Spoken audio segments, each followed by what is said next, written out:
پہلی بات تو یہ جان لیجئے کہ میدان حشر، اس کی حقیقتیں، اس کے واقعات کو صحیح سمجھنا ہمارے لیے ممکن نہیں ہے۔ یہ عالم غیب کی باتیں ہیں۔ موت کے بعد سے لے کر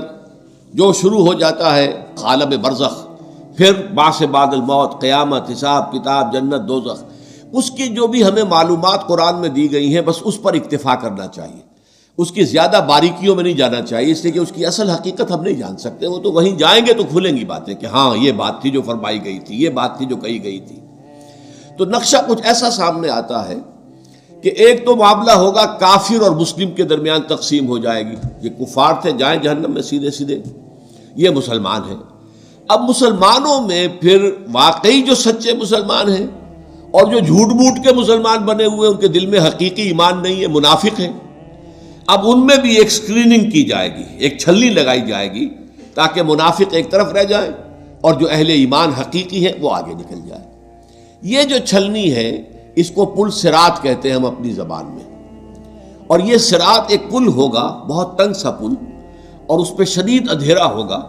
اور یہ جہنم کے اوپر ہوگا، نیچے جہنم دہک رہی ہوگی اور اس کے اوپر سے یہ پل صراط ہے، اور اس اندھیرے کے اندر ظاہر بات ہے کہ ٹھوکر کھا کے گر پڑنا جہنم کے اندر یہ بالکل قرین قیاس ہے۔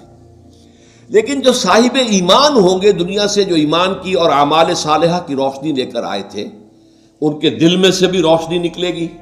اور اعمال صالحہ کا کمانے والا یہ داہنا ہاتھ ہوتا ہے، داہنی طرف سے بھی روشنی نکلے گی۔ اس روشنی کے اندر وہ پل کو دیکھتے ہوئے راستہ طے کر کے اور وہ جنت میں داخل ہو جائے گی۔ لیکن جن کے پاس وہ روشنی نہیں، نہ ایمان تھا نہ اعمال صالحہ تھے،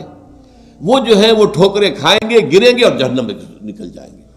یہ ہے جسے ہم عام اپنی زبان میں پل، تو اردو کا لفظ عربی میں تو نہیں ہے، پل صراط ہم جس کو کہتے ہیں وہ یہ ہے، اور اس کا نقشہ جو ہے دو جگہ کھینچا گیا ہے۔